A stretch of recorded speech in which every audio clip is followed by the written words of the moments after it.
fitnah dan bencana yang menimpa manusia yang kita sebut sebelum ni, sungguh tidak ada apa-apa bila dibandingkan dengan fitnah Dajjal. Tuan-tuan kena ingat ya, kalau ada di kalangan kita kata, Ustaz, saya ni teruk sangat ujian saya ni terbeban sangat, tak boleh lawan dengan fitnah Dajjal, ujian Dajjal.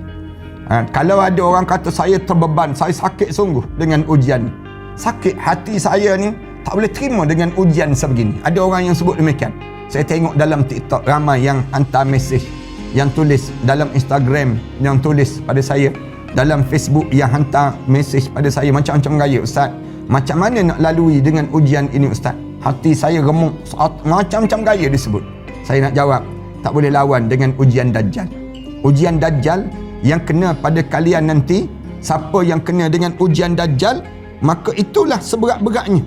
Sebagaimana yang disebut dalam hadis, sejak penciptaan Nabi Adam sampai pada hari kiamat nanti, tidak ada satu pun ujian yang lebih dahsyat daripada ujian Dajjal.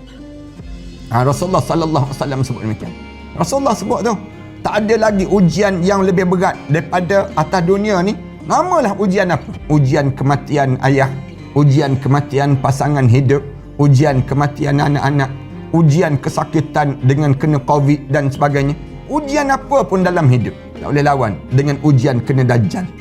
Ujian datangnya Dajjal. Artinya tidak ada fitnah yang menimpa ataupun ditimpa pada manusia sejak zaman Nabi Adam diciptakan hingga hari kiamat sedahsyat fitnah Dajjal.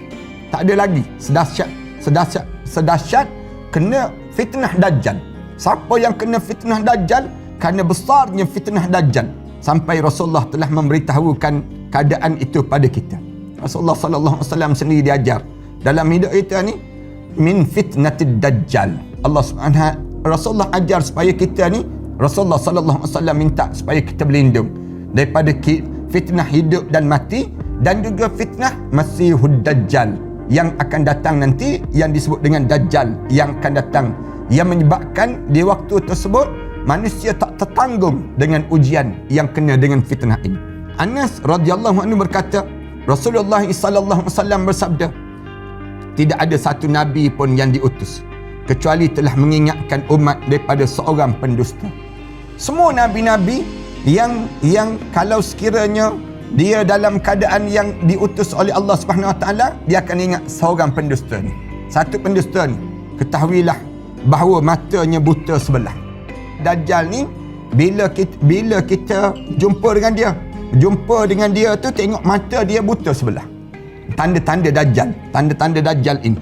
Sedangkan Rabb kalian tidak buta mata sebelah. Rasulullah sallallahu alaihi wasallam sebut demikian.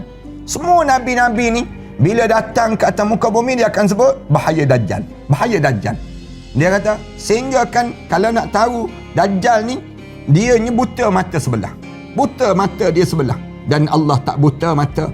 Dan di antara kedua matanya tertulis, wa inna baina ainai maktubun kafirun. Di antara dua biji mata dia ni tertulis kafir kat tengah-tengah. Lantas siapakah Dajjal yang buta sebelah itu? Kita akan tanya, siapa Ustaz Dajjal yang mata buta sebelah? Jangan pula lepas pada ni cari tengok orang buta mata sebelah. Dajjal lah ni kita sebut. Jangan lagi. Cuma nak sebutnya, kita ni tanda-tanda Dajjal tu, salah satunya mata dia buta sebelah, kemudian atas dahi dia tertulis kafir. Itu tanda Dajjal yang kita kena faham pada diri kita. Untuk apa semua peringatan dan kesedaran ini perlu? Kita akan tanya, Ustaz, belajar tentang Dajjal ni untuk apa Ustaz? Mengapa dia menjadi fitnah terbesar di atas muka bumi Allah yang ditimpakan pada para hamba-Nya? Kita akan tanya, kenapa Dajjal ni di antara yang disebut dengan gambaran dianya datang di atas muka bumi ni merupakan musibah kepada hamba atas dunia? Mengapa dinamakan Dajjal? Bagaimana sifat dan kekuatannya? Apakah seluruh manusia akan mengalami fitnah ini? Kita akan tanya. Semua orang kena ke Ustaz? Bila datang Dajjal ni kita kena semua ke? Lantas bagaimana sikap orang mukmin yang jujur terhadapnya? Mengapa banyak penyifatan bahawa mata buta sebelah dan antara kedua matanya tertulis tulisan kafir yang hanya mampu dibaca oleh orang mukmin saja? Orang mukmin je nampak. Orang kafir tak nampak sebab dia kafir dah. Bila orang mukmin, dia tertulis di atas, di antara dua mata dia, di atas dia tu sikit tertulis kafir di atas dahi dia. Dajjal tidak disebut secara langsung dalam Al-Quran. Kalau ada orang sebut, ada ke sebut dalam Al-Quran? Allah tak sebut secara langsung. Sebagaimana disebutnya sebahagian tanda-tanda besar lain, seperti asap, binatang, Ya'juj wa Ma'juj. Yang lain tu semua disebut dalam Quran. Manakala Dajjal tidak ditulis. Sebab apa?